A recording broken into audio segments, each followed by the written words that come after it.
La fe cristiana no es una teoría ni una ideología. La fe cristiana es el camino para conocer y amar a una persona que vive, a Jesucristo.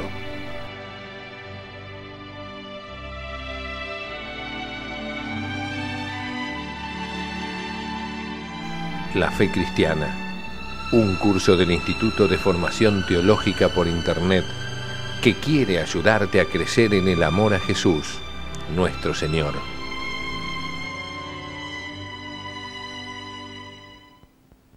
En nombre del Padre, y del Hijo y del Espíritu Santo. Amén. Muy buenas, queridos amigos, nuevamente juntos en este curso, La Fe Cristiana. Hoy estamos continuando con el tema de la semana pasada, que hablábamos de las relaciones entre la Iglesia y el Estado. En la semana pasada definimos justamente los fines de la Iglesia, los fines del Estado, la naturaleza de la Iglesia, la naturaleza del Estado. Decíamos que si bien son ámbitos distintos, no por eso tienen que ir separados, sino todo lo contrario, como justamente su potestad recae sobre la misma persona, en la misma persona que es católico o es la misma persona que es ciudadano, es muy importante que entre la Iglesia y el Estado haya colaboración. Cada uno en su ámbito, evidentemente, y cada uno cooperando, colaborando con lo suyo. Y habíamos dejado justamente en esta colaboración entre la Iglesia y el Estado diciendo que no debe existir total separación, ¿no? Y que recordamos que la Iglesia no reduce su actividad solo a un ámbito meramente espiritual, además porque la Iglesia justamente lo que hace es colaborar con los hombres, que no son solo espíritus, no son ángeles, los hombres tienen cuerpo y alma y además viven en sociedad con otras personas. Entonces, por eso, si bien la Iglesia no puede ni debe sustituir al Estado, pero tampoco se puede quedar al margen completamente en la lucha por la justicia. Decíamos ya que la Iglesia, justamente en su doctrina social, tiene derecho de dar su juicio moral o su juicio de valor, justamente comparando con lo que debe ser la verdad evangélica, debe decir si algo va contra la dignidad de la persona humana, si algo está mal. Entonces la Iglesia tiene el derecho y el deber de enseñar su doctrina sobre la sociedad, de ejercer su misión entre los hombres sin ninguna traba, de dar su juicio moral, incluso sobre materias referentes al orden político, cuando lo exijan los derechos fundamentales de la persona o la salvación de las almas, y por eso la Iglesia puede y debe señalar cuando una ley es injusta, porque es contraria a la ley natural, por ejemplo, la ley del aborto, o la ley del divorcio. También la Iglesia tiene el derecho, tiene el deber de señalar determinadas costumbres, que determinadas costumbres o situaciones son inmorales, son injustas. Y el Estado justamente debería aprovechar este juicio moral porque esas situaciones, esas costumbres inmorales no colaboran a conseguir el bien común.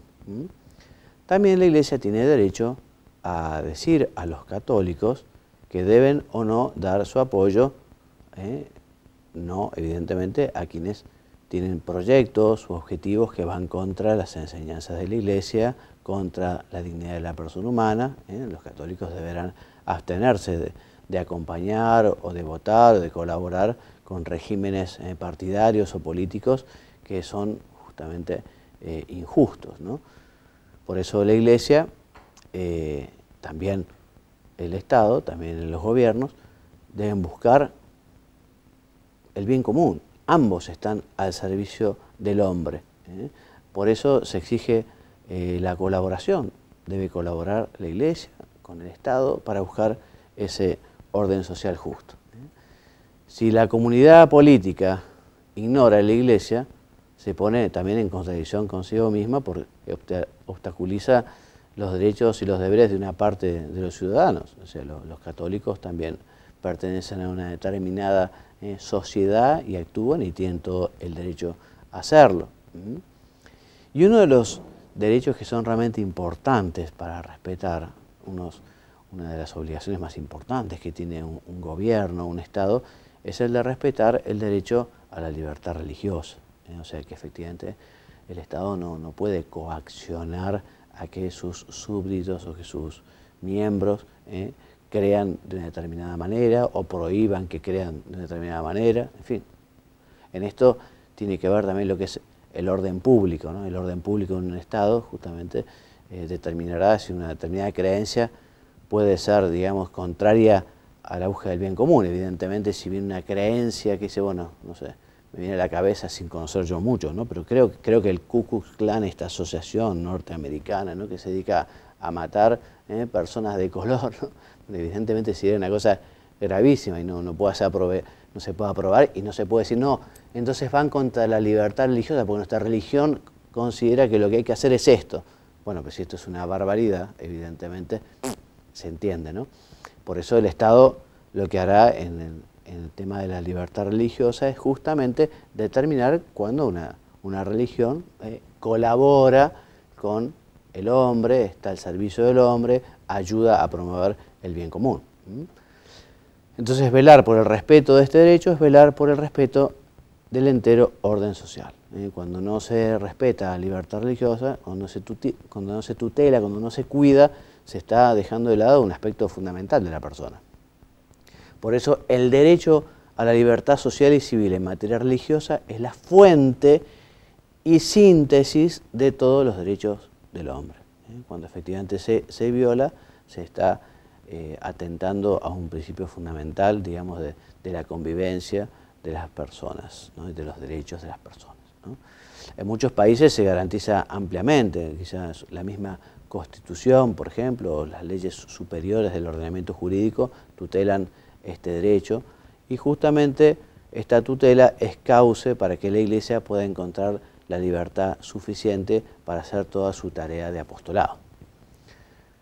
También la Iglesia tiene otras maneras de relacionarse con los estados, ¿no? O sea, una manera es a través de los concordatos, que son unos acuerdos entre justamente la Iglesia y algunos gobiernos, algunos países, en los que se pactan soluciones concretas a cuestiones eclesiásticas relacionadas con el Estado, ¿no? Por ejemplo, la libertad de la Iglesia, de sus entidades, para que puedan ejercer su misión, convenios en materia económica, días de fiesta, en fin.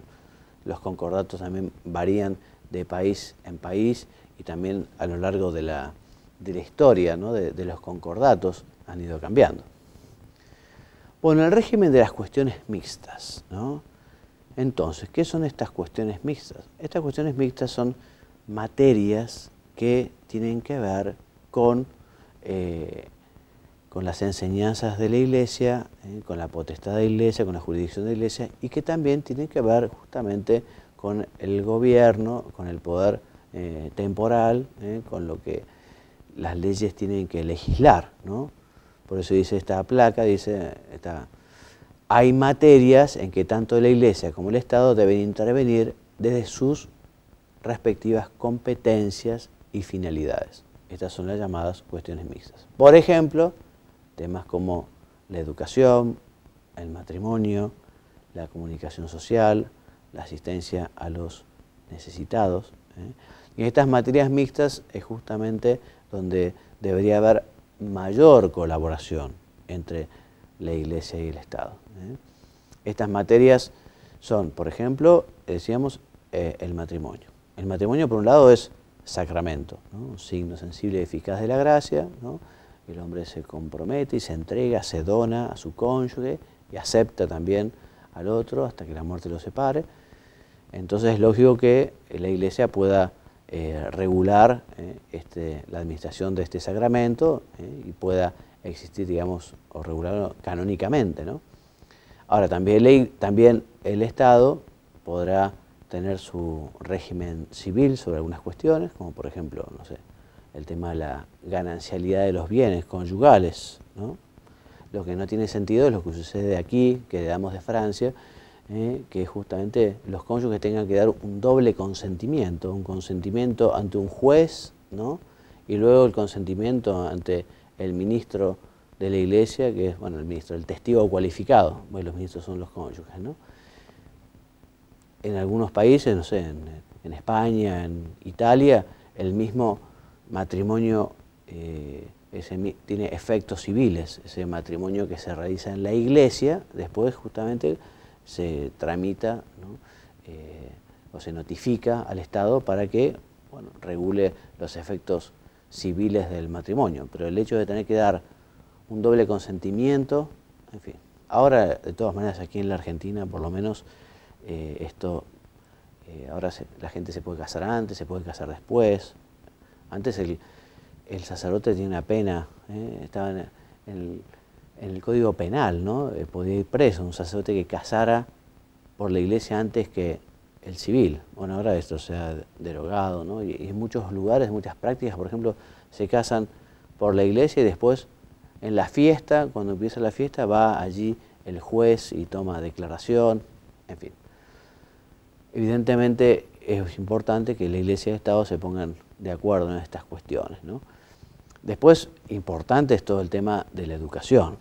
La educación no es, digamos, un derecho absoluto del Estado de educar como al gobierno de turno le parezca oportuno, sino que la educación fundamentalmente es un derecho que tienen los padres. Los padres tienen derecho a educar a sus hijos según determinadas, digamos, valores. Y justamente el Estado lo que tiene que hacer es apoyar a esos padres. Allí donde no sea suficiente la iniciativa de los padres o de los grupos sociales, el Estado deberá subsidiariamente establecer sus propias escuelas, respetando siempre el derecho de los padres sobre la orientación que quieren dar a sus hijos. En este derecho está incluido que puedan promover y dirigir escuelas en las que sus hijos reciban una educación adecuada. Teniendo en cuenta la función social de estas escuelas, el Estado debe reconocerlas y subvencionarlas. Y también que sus hijos reciban en las escuelas, estatales o no, una enseñanza que esté de acuerdo con sus convicciones religiosas. O sea que el Estado debería permitir que efectivamente existieran, incluso no solo para la religión católica, toda religión, digamos, que esté dentro del marco de este orden público del que hablábamos, ¿no? Toda religión que esté aprobada, digamos, y que efectivamente sume, que vaya a favor del bien común, tiene todo el derecho a enseñar su propia doctrina y a tener sus propias escuelas, y el Estado debería apoyarlo, ¿no? También económicamente. Porque, bueno, el Estado, a él le compete dictar normas relativas a la enseñanza que sea necesario para el bien común. O sea, el Estado regulará, ¿no?, cómo debe ser la enseñanza primaria, la enseñanza secundaria, la enseñanza universitaria, con qué contenidos. Siempre también estas cosas respetando. Hoy por hoy el Estado, aquí por lo menos en Argentina, el Estado está avasallando unos derechos fundamentales de los padres, metiéndose en temas tan delicados como, por ejemplo, lo que es la educación para el amor, más que una ideología que actualmente está de moda, que es la ideología del género, que sostiene de una manera bastante poco razonable que la sexualidad es algo más o menos opcional, que uno puede elegir ser varón, mujer u otra cuando, en fin, esto de lo que es la educación pertenece a los padres y son ellos justamente los que les querrán dar una determinada manera de ser el día de mañana, porque la educación justamente es un niño que es como una plantita que se riega, que se cuida, que en función de cómo se ha cuidado al principio será luego, ¿no? Entonces los padres tienen un interés enorme de que efectivamente sus hijos crezcan en determinados valores para que luego en la vida sean de una determinada manera, ¿no? Entonces cuando a veces el Estado adquiere, digamos, una posición tiránica poniendo un solo modelo, y peor aún cuando ese modelo no está relacionado con la verdad, cuando ese modelo además va contra la naturaleza de las personas, o la naturaleza humana, ¿no? Entonces ya es algo totalmente aberrante, ¿no? Entonces, qué importante que es el marco de la libertad y del respeto. Y este tema de educación, un tema fundamental, ¿no? Entonces a la Iglesia sí le compete, evidentemente, determinar y vigilar todo lo que se refiere a la enseñanza y difusión de la religión católica en sus propios institutos, en sus propios colegios, en sus propias universidades, ¿no? O sea que la Iglesia tiene todo el derecho de que realmente en esos colegios e instituciones de la Iglesia se predique o se enseñe lo que es la verdad evangélica, ¿no? Por eso nadie puede erigirse en maestro de doctrina católica si no está aprobado por la autoridad eclesiástica, ¿no? Y a todos los niveles. De hecho, en más de un país, algunos profesores de universidades católicas que enseñaban cuestiones totalmente contrarias a lo que es la enseñanza del Evangelio, bueno, la Iglesia con todo el derecho puede desplazar a esos profesores, porque evidentemente esa enseñanza no está de acuerdo con lo que recibió, digamos, la Iglesia de Jesucristo, ¿no? Con algunas verdades. Entonces, esto es importante, ¿no? Y eso tanto a nivel universitario como a nivel de colegio secundario o primario. O sea, quienes son profesores o maestros y mucho más si fueran catequistas, por ejemplo, ¿no? O profesores de religión en los colegios, ¿no? Deberán enseñar aquello que enseña la Iglesia. Bien, entonces también tiene la Iglesia derecho a establecer sus propios centros de enseñanza, que sean reconocidos, que reciban las ayudas estatales en las mismas condiciones que los otros centros no estatales, sin tener para ello que renunciar a su ideario católico o a su dependencia de la autoridad eclesiástica. También la Iglesia tiene derecho a promover iniciativas sociales, de hecho lo ha hecho siempre. La Iglesia es la precursora y la creadora de tantas cosas que ahora ya están muy difundidas, pero de los hospitales, los orfanatos, de los asilos de ancianos. La Iglesia, que es madre misericordiosa, siempre se ha compadecido de los hombres. La Iglesia ha sido la que inició también la educación, las primeras universidades, en fin. O sea que en ese sentido es lógico que el Estado reconozca estas obras católicas que la Iglesia realiza y que debería apoyarlas también y darles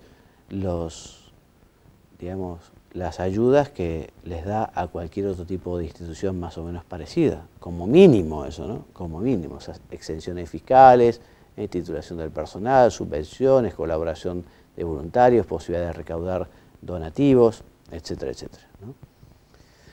Bien, también es bueno saber que en estas relaciones entre la Iglesia y el Estado, la Santa Sede trata de tener sus relaciones diplomáticas con los diversos estados para mantener un cauce de diálogo frecuente, justamente con este espíritu de colaboración del que hablábamos que debe existir entre la Iglesia y el Estado, ¿no? Y también, terminando con esta primera parte, es bueno recordar que no puede haber contradicción entre ser un buen cristiano, un buen católico y un buen ciudadano. Estos que dicen, no, si es cristiano, si es católico, no puede ser buen ciudadano, eso es un verdadero error.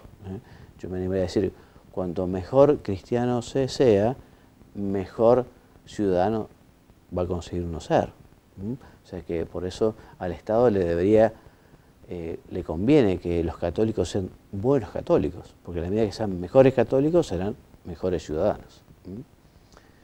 Entonces, como no tienen por qué chocar la Iglesia y el Estado en el ejercicio legítimo de su autoridad respectiva cara a la misión de Dios que Dios le ha confiado. O sea que Iglesia y Estado deberían aprender a ir de la mano, siempre en servicio de los hombres, de los ciudadanos. Bueno, ustedes han escuchado alguna vez hablar de algo laico, ¿no? Del laicismo, la laicidad. Es un término, digamos, que pueden escucharse distintos predicados, digamos, ¿no? Bueno, ¿qué es lo que nosotros entendemos hoy por laicidad?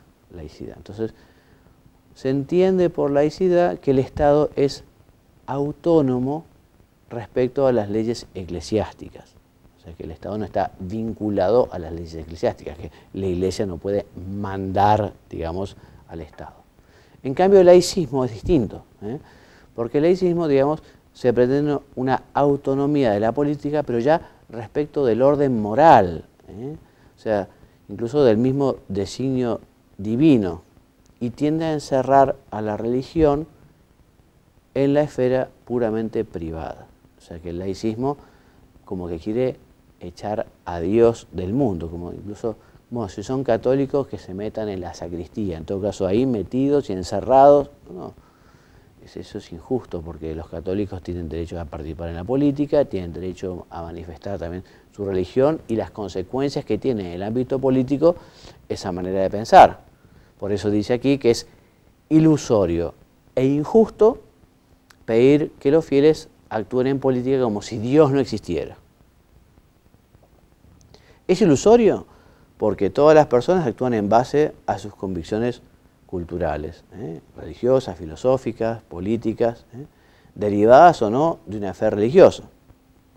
Y además es injusto porque los que no son católicos aplican sus propias doctrinas independientemente de cuál haya sido su origen. Además, volvemos a repetir, si se trata de un buen católico, justamente lo que llevará es la verdad, lo que llevará es el bien, lo que buscará es el crecimiento de las personas, el respeto. O sea que los valores evangélicos son incomparables. Ojalá efectivamente existiera una sociedad donde se respetara como hace la Iglesia con gran pluralismo y se viviera como Dios manda y como Jesucristo nos enseñó. Entonces, actuar en política de acuerdo con la propia fe es coherente con la dignidad de la persona. No significa que la política esté sometida a la religión y significa que la política está al servicio de la persona y por tanto debe respetar las exigencias morales, que es tanto como decir que debe respetar y favorecer la dignidad de todo ser humano. Asimismo, vivir el empeño político por un motivo trascendente se ajusta perfectamente a la naturaleza humana y por eso estimula ese empeño y produce mejores resultados. Ojalá hubiera muchos políticos católicos, muy buenos católicos y muy buenos políticos, ¿no? La política se vería muy favorecida con buenos católicos en la política. Pluralismo social de los católicos, o sea que la Iglesia es muy respetuosa de los que no piensan como ella, ¿no? Respeta a todos, a todas las personas, y llama al error como error y a la verdad como error, pero respeta a todos, ¿no? Y cuando hablamos de pluralismo, nos hacemos referencia justamente a que no existe una única manera de pensar en la Iglesia Católica, una única solución para determinados problemas. Mientras esté dentro del marco del mensaje evangélico de la Biblia, los caminos son muy variados, ¿no? Y cada uno irá por el que le gusta más, uno más social, uno más liberal, siempre que sea dentro de este marco, digamos, del Evangelio y de la Biblia. Bien, por eso a nadie le está permitido reivindicar en exclusiva a favor de su parecer la autoridad de la Iglesia. Entonces, bueno, lo que yo digo es lo que dice la Iglesia y lo que yo digo es la verdad y es lo único que hay que aceptar y vivir. No, eso ningún católico debería funcionar así, ¿no? Todos los fieles, especialmente los laicos, tienen derecho a que en la Iglesia se reconozca su legítima autonomía para gestionar los asuntos temporales según sus propias convicciones y preferencias, siempre que sean acordes con la doctrina católica. Por eso tienen el deber de no implicar a la Iglesia en sus personales decisiones y actuaciones sociales, evitando presentar esas soluciones como soluciones católicas, ¿no? Cada uno de los católicos apechuga, digamos, con su propia opinión política. El pluralismo, por eso, no es un mal menor, sino un elemento positivo, al igual que la libertad. Es un elemento positivo de la vida civil y religiosa. No debe confundirse, por eso, pluralismo con relativismo. Hoy, tan difundido el relativismo, cada uno piensa lo que quiere y todo es verdad, todo es igual. No. Nosotros respetamos a los que no piensan como uno, pero también uno llama lo que está bien, lo que está mal. Hay verdades que son objetivas, si no, no podemos decir que está bien matar, que está bien robar, que está bien mentir, que está bien difamar al prójimo, mucho menos, ¿no? El auténtico pluralismo requiere un conjunto de valores como soporte de las relaciones sociales. Y por último decimos que el pluralismo es moralmente admisible mientras se trate de decisiones encaminadas al bien personal y social. Pero no lo es si la decisión es contraria a la ley natural, al orden público y a los derechos fundamentales de la persona. Bueno, hasta aquí llegamos.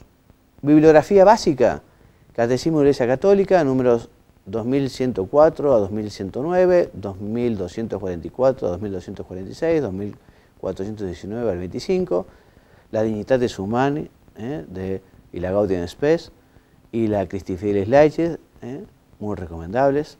Y otras lecturas recomendadas de San José María, la homilía de Amar al Mundo Apasionadamente, de la Doctrina de la Fe, esta nota es importantísima, nota doctrinal sobre algunas cuestiones relativas al compromiso y la conducta de los católicos en la vida política. Si la busca en internet, año 2002, de la Congregación para la Doctrina de la Fe, una maravilla, ¿no?